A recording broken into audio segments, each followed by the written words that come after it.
দুর্ভিক্ষ যন্ত্র দিয়েও জামাত ইসলামীকে পাওয়া যাবে না।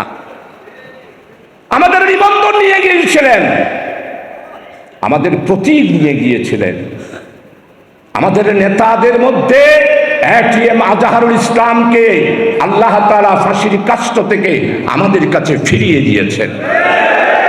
প্রতীক ফিরিয়ে পেলাম, নিবন্ধন ফিরিয়ে পেলাম, রাজপথে মিছিল করলাম, জাতিসংঘের বাংলাদেশের ইসলামী আন্দোলনের প্রতিনিধি হিসাবে জাতিসংঘে যাওয়ার জন্যে আল্লাহ তাআলা আমাদেরকে সুযোগ করে দিলেন। প্রিয় ভাই সব, আজকে আপনাদের খেদমতে আরজ করব, আপনারা যারা উপস্থিত হয়েছেন, আমাদের দ্বীনী ভাই আপনারা যারা উপস্থিত হয়েছেন, সুন্নতে রাসূল, ইত্তেবায়ে রাসূল আমাদেরকে অনুসরণ করতে হবে। এই ব্যাপারে এক নাম্বার যেই কাজটা আমাদের দ্বীনী ভাইদের করা দরকার, সেটা আমি হই আর অন্য কে হয়। আমি প্রত্যেক জায়গায় বক্তৃতা বলি, হারাম এবং হালাল পার্থক্য করেই আমরা যারা ইসলামী আন্দোলন করি তাদেরকে, মুসলমানদেরকে হারাম এবং হালাল বাছাই করে চলতে হবে। আজকে হারাম এবং হালাল বাছাই না করার কারণেই বাংলাদেশ থেকে লক্ষ লক্ষ কোটি টাকা মুসলমানের নাম দিয়ে বিদেশে পাচার করে দিয়েছেন। সম্মানিত ভাইরা, দুই নম্বরে যেই কাজটা, সেই কাজটা হলো আল্লাহর ওলিয়ায়ে কেরাম শাহ ওলিউল্লাহ মুহাদ্দিস দেহলভী রাহমাতুল্লাহ আলাইহি তার কিতাবের মধ্যে, ইমদাদুল্লাহ মুহাজির মক্কি রাহমাতুল্লাহ আলাইহির কিতাবের মধ্যে ওলিয়ায়ে কেরামদের সমস্ত ওজিফার মধ্যে আমি একটি জিনিস পেয়েছি।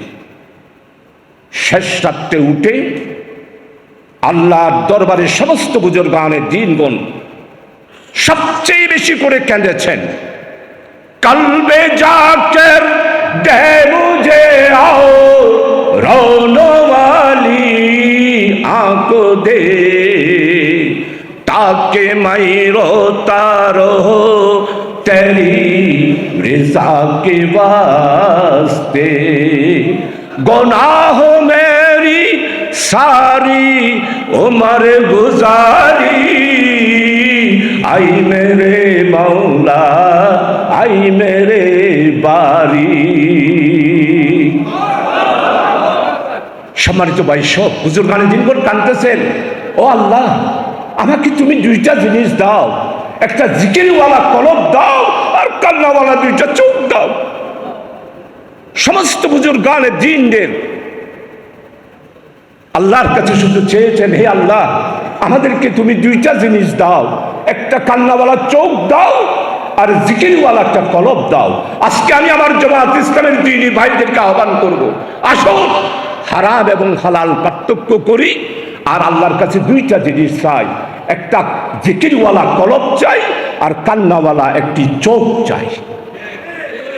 আমি আজকে দৃঢ়তার সাথে বলবো, আমরা যদি কান্নাওয়ালা চোখ এবং জিকিরওয়ালা কলব যদি হাসিল করতে পারি, হ্যাঁ আমরা শপথ নিচ্ছি এই দুইটা জিনিস আল্লাহর মেহেরবানি যদি আমরা হাসিল করতে পারি, আল্লাহর মেহেরবানি আগামী দিন না, আগামীকাল দিন না, জনগণ আজকে অপেক্ষা করছে, আমাদের দিকে তাকিয়ে রয়েছে। আমরা জামাত ইসলামীকে রায় দিতে চাই, আপনারা কি রায়টা নেবেন?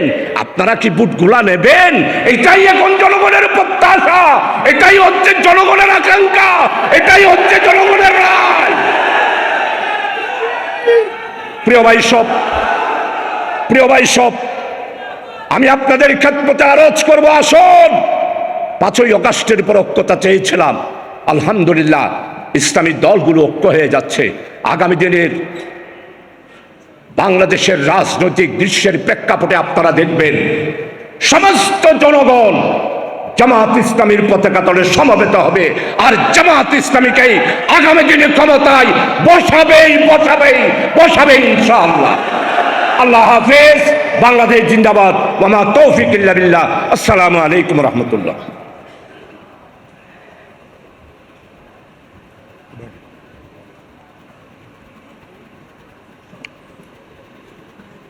সম্মানিত উপস্থিতি,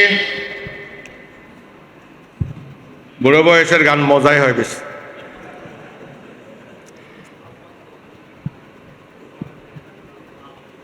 এখন বক্তব্য পেশ করবেন সাবেক সংসদ সদস্য, চট্টগ্রাম মহানগরীর সাবেক আমির, কেন্দ্রীয় নায়েবে আমির, জননেতা জনাব আনম শামসুল ইসলাম। আন্তর্জাতিক ইসলামী বিশ্ববিদ্যালয়ের তিনি চেয়ারম্যানের দায়িত্ব পালন করছেন। আমি মোহতারাম আনম শামসুল ইসলাম সাহেবকে বক্তব্য পেশ করার জন্য বিনীতভাবে অনুরোধ জানাচ্ছি। ওয়ালা আলিহি ওয়াসহাবিহি ওয়া বারিক ওয়া সাল্লিম তাসলিমা।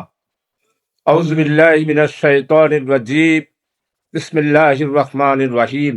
ইয়া আইয়ুহাল্লাযীনা আমানু সাল্লু আলাইহি ওয়া সাল্লিমু তাসলিমা। আল্লাহুম্মা সাল্লি আলা মুহাম্মদ ওয়া আলা আলি মুহাম্মদ কামা সাল্লাইতা আলা ইব্রাহিম ওয়া আলা আলি ইব্রাহিম ইন্নাকা হামিদুম মাজিদ। আল্লাহুম্মা বারিক আলা মুহাম্মদ ওয়া আলা আলি মুহাম্মদ কামা বারাকতা আলা ইব্রাহিম ওয়া আলা আলি ইব্রাহিম ইন্নাকা হামিদুম মাজিদ। আল্লাহুম্মা সাল্লি আলা মুহাম্মাদিন নবিয়্যিল উম্মিহি ওয়া আলা আলিহি ওয়া আসহাবিহি ওয়া বারিক ওয়া সাল্লিম তাসলিমা। আল্লাহুম্মা সাল্লি ওয়া সাল্লিম আলা নাবিয়িনা মুহাম্মদ। আল্লাহুম্মা সাল্লি আলা মুহাম্মদ ওয়াসিলাতি ইলাইকা ওয়া আলিহি ওয়া সাল্লিম তাসলিমা। সম্মানিত আমাদের প্রিয় সংগঠন, এশিয়া উপমহাদেশের বৃহত্তম ইসলামী আন্দোলন, রক্তে ভেজা আন্দোলন, অত্যাচার, নির্যাতন, নিপীড়ন, রক্ত স্নাত পিরামিডের উপরে গড়ে ওঠা বিশ্ব ইসলামী আন্দোলন, বাংলাদেশ জামাত ইসলামীর চট্টগ্রাম মহানগরী জামাত কর্তৃক আয়োজিত আজকের এই বিশাল আজিম উশান নূরানি রাসূল আকরাম সাল্লাল্লাহু আলাইহি ওয়াসাল্লামের শানে আয়োজিত সিরাতুন নবী সাল্লাল্লাহু আলাইহি ওয়াসাল্লাম এই মাহফিলের সম্মানিত সভাপতি, চট্টগ্রাম মহানগরী জামাতের শ্রদ্ধাভাজন ভারপ্রাপ্ত আমির, বিশিষ্ট ইসলামী চিন্তাবিদ এবং স্কলার জনাব জননেতা নজরুল ইসলাম সাহেব, সম্মানিত মঞ্চে উপস্থিত বাংলাদেশ জামাত ইসলামীর কেন্দ্রীয় অন্যতম নায়েবে আমির জনাব ফজলুল আল্লাহ আলহাজ মাওলানা আনাম শামসুল ইসলাম সাহেব দামাত বারাকাতুল আলিয়া, সম্মানিত মঞ্চে উপস্থিত ওয়াইজিনে কেরাম এবং বক্তাবৃন্দ, চট্টগ্রাম মহানগরীর নেতৃবৃন্দ, হাজারাত উলামাই কেরাম, আজকের এই শানদার আজিম উশান মাহফিলে উপস্থিত আমার দিন দরদি দিনদার সর্বস্তরের জিন্দাদিল, আমার প্রিয় আশিকে রাসূল, উপস্থিত সর্বস্তরের ভাইসো, আমি আল্লাহ তাআলার দরবারে শুকরিয়া আদায় করছি। আল্লাহ তাআলা অত্যন্ত মেহেরবানি করে, দয়া করে উন্মুক্ত পরিবেশে আজকে আমাদের সবাই অত্যন্ত স্বাধীনভাবে জামাত ইসলামের উদ্যোগে আজিম উশান মাহফিলে আমি কথা বলার এবং আপনারা শোনার এবং সবাই উপস্থিত হওয়ার আল্লাহ যে ব্যবস্থা করে দিয়েছেন, সেই বাড়ি তাআলার দরবারে শুকরাতান কালিমা আদায় করছি। ইয়া রব লাকাল হামদ কামা ইয়ানবাগি লিজালালি ওয়াজহিকা ওয়া আযীমি সুলতানিকা। সম্মানিত উপস্থিতি, আমি যে শুকরাতান কলমা পাঠ করলাম, এই শুকরাতান কালমা আল্লামা হযরত শহীদ মাওলানা দেলওয়ার হোসেন সাইদি রহমতুল্লাহ আলাই ওনার জীবনের শুরু থেকে শুরু করে প্রত্যেকটা তাফসীর মাহফিল এবং সিরাত মাহফিলে উনি এই শুকরাতান কালমাটা আদায় করতেন। সম্মানিত উপস্থিতি, আমি তাফসীর ইবনে কাসিরের মধ্যে জিয়ালখানায় পেলাম, এই শুকরাতান কালমা যখন কোনো মাহফিলে কোন আল্লাহর বান্দা, কোন আল্লাহর গোলাম, আশিক রাসূল কেউ যদি এটা তেলাওয়াত করেন, ফেরেশতারা অত্যন্ত প্রতিযোগিতা সহকারে আল্লাহর দরবারে চলে যান। আর সে আজিমে গিয়ে আল্লাহর কাছে জিজ্ঞাসা করেন, ও বারি তাআলা, জামাত ইসলামীর সিরাত মাহফিলে আপনার গোলাম এই শুকরাতান কলমাটা পড়েছে, আমরা কি সওয়াব লেখ? আল্লাহ বলবেন, আমার এই শুকরাতান কলমা তেলাওয়াতের সওয়াব সংখ্যা পৃথিবীতে নাই, আর তোমাদেরও জানা। এই শুকরাতান কালমাটার সওয়াব আমি নিজ হস্তে দেব। এই জন্য আপনারা যারা আজকে উপস্থিত হয়েছেন, আমরা সবাই মিলে নাজাতের উসিলায় আশিক রাসূল হিসাবে, আল্লাহর গোলাম হিসাবে সবাই মিলে আমরা শুকরাতান কালমাটা পাঠ করি। ইয়া রাব লাকাল হামদ কামা ইয়ানবাগি লিজালালি ওয়াজহিকা ওয়া আযীমি সুলতানিকা। আলহামদুলিল্লাহ, আজকের এই শানদার মাহফিলে এই শুকরাতান কালমাটাই আমাদের নাজাতের উসিলা, আমাদের আমলনামার জন্য অপরন্ত সওয়াব আল্লাহ তাআলা দান করবেন। সম্মানিত উপস্থিতি, সম্মানিত নেতৃবৃন্দরা আপনাদের সামনে বক্তব্য রাখবেন, অনেক ওয়াইজিনে কারাম বক্তব্য রাখবেন। আমরা 56টা মুসলমান, দেশের মধ্যে প্রায় 200 কোটির কাছাকাছি মুসলমান রয়েছে। আমরা মুসলমানেরা সবাই আমার প্রাণ উজাড় করে দিয়ে রাসূলুল্লাহ সাল্লাল্লাহু আলাইহি ওয়াসাল্লামকে আমরা ভালোবাসি। রাসূলুল্লাহ সাল্লাল্লাহু আলাইহি ওয়াসাল্লামের কে ভালোবাসার ব্যাপারে কারো মধ্যে কোনো ধরনের ইখতিলাফ নাই। সবাই আমরা রাসূলুল্লাহ সাল্লাল্লাহু আলাইহি ওয়াসাল্লামের পাগল হব না কেন?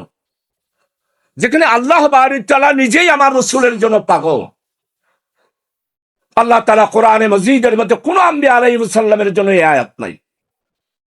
ইন্নাল্লাহা ওয়া মালাইকাতাহু ইউসাল্লুনা আলান নবী ইয়া আইয়ুহাল্লাযীনা আমানু সাল্লু আলাইহি ওয়া সাল্লিমু তাসলিমা। আল্লাহ তাআলা কোরআনে মাজিদের মধ্যে পাগল হইয়া বলতেছেন, ওয়া রাফা'না লাকা যিকরাক। আজকে আমাদের পৃথিবীর 200 কোটি মুসলমান আমরা সবাই ঐক্যবদ্ধ। রাসূলুল্লাহ সাল্লাল্লাহু আলাইহি ওয়াসাল্লামের শানের উপর সামান্যতম কেউ আঘাত করলে সারা পৃথিবীর মুসলমান আমরা কেঁপে উঠি, সহ্য করতে পারি না। স্বয়ং আল্লামা দেলোয়ার হোসেন সাইদী রহমতুল্লাহ আলাইহি কোরআনের পাখি, উনার রায় হয়েছে বাংলার মুসলমানেরা সহ্য করতে পারে নাই।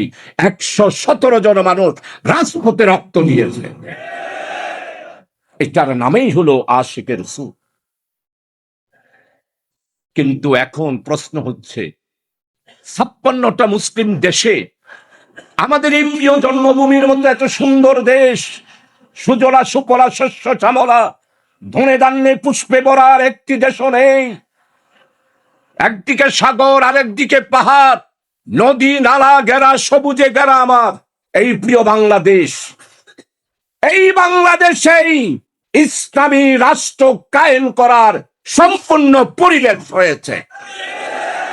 তাই বাংলাদেশ জামাত ইসলামী স্বাধীনতার পর থেকে এই পর্যন্ত আমাদের একটি মাত্র কথা, এই দেশকে যদি আমরা কল্যাণময়, উন্নয়নশীল, সমৃদ্ধ দেশ বানাতে চাই, তাহলে এই জমিনে কোরআনের রাজ কায়েম করতে হবে। আমাদের এই কথার থেকে আমরা একই বিন্দু সরি নাই। জামাত ইসলামের সাথে অন্যদের, আমিন ভাই ওই সময় হলে একটু বলে দিন, আমি চট করে শেষ করে দেব, যেহেতু বারপাত্র আমি সব চায়ের মনে করতেছি সময় বুঝো। প্রিয় ভাই সব, কারণ হচ্ছে আমি যে চোখ দিয়া ছায়া থাকলে মামুর যারা আছে তাদের তো কলজা কাঁপে। কেমন? প্রিয় ভাই সব, কল্যাণময় একটি ইসলামী রাষ্ট্র কায়েম করার জন্যই আমরা জামাত ইসলামীরা আজকে 54 বছর ধরে, আর পাকিস্তান আমলে 25টা বছর ধরে কাজ করছি। আজকের এই মাহফিলে চট্টলার সমস্ত তৌহিদি জনতাকে আহ্বান জানাতে চাই, আমরা আর বিরোধ চাই না, আমরা ভেদাভেদ চাই না। আমরা আর আকিদাতন যেই জাগরা সেই জাগরা চাই না। আমরা বাংলাদেশ জামাত ইসলামীরা সর্বস্তরের তৌহিদ জনতাকে ঐক্যবদ্ধ করে বাংলাদেশে একটি ইসলামী রাষ্ট্র কায়েম করতে চাই। আমার নবী মুহাম্মদ রাসূলুল্লাহ সাল্লাল্লাহু আলাইহি ওয়াসাল্লাম খন্দকের যুদ্ধে পেটে পাথর বেঁধেছে। ও আমার আশিকের রাসূল, আমরা কি কোনোদিন একবারের জন্য যুদ্ধের ময়দানে পেটে পাথর বেঁধেছি? এই সুন্নত কি কোনোদিন আমরা কায়েম করেছি? না, এই সুন্নত একমাত্র কায়েম করেছেন বাংলাদেশ জামাত ইসলামীর নেতৃবৃন্দরা, জামাত ইসলামীর কর্মীরা, জামাত ইসলামীর জনশক্তিরা। তাই আজকে আহ্বান করব, বাংলাদেশে যদি আগামী দিনে সমৃদ্ধশীল একটি বাংলাদেশ আমরা করতে চাই, আমাদের খনিজের অভাব নাই, তেলের অভাব নাই। আমার মাননীয় উপদেষ্টা ডক্টর ইউনূস জাতিসংঘে যাবেন, সাথে নেবেন জামাত ইসলামীর নেতা, বিশ্ব নেতা, বিশ্ব ডিপ্লোম্যাটিক ডক্টর সৈয়দ আব্দুল্লাহ মোহাম্মদ তাহেরকে। চিন্তা করতে পেরেছেন জামাত ইসলামের ইতিহাসে 1967 সালে একবার বানিয়া জামাত সৈয়দ আবুল আলা মওদুদী রহমতুল্লাহ আলাইকে বাদশাহ ফয়সাল ডেকে নিয়েছিল বিশ্ব সম্মেলনে। আর এইবার জাতিসংঘে বাংলাদেশের ইসলামী আন্দোলনের নেতা হিসাবে বাছাই করেছেন ডক্টর সৈয়দ আব্দুল্লাহ মোহাম্মদ তাহের এবং জামাত ইসলামী। আপনারা কি পেরেছেন আমাদেরকে দাবাই রাখতে? আমাদেরকে নিচ্ছিন্ন করতে পেরেছেন? আপনারাই ঘোষণা দিয়েছিলেন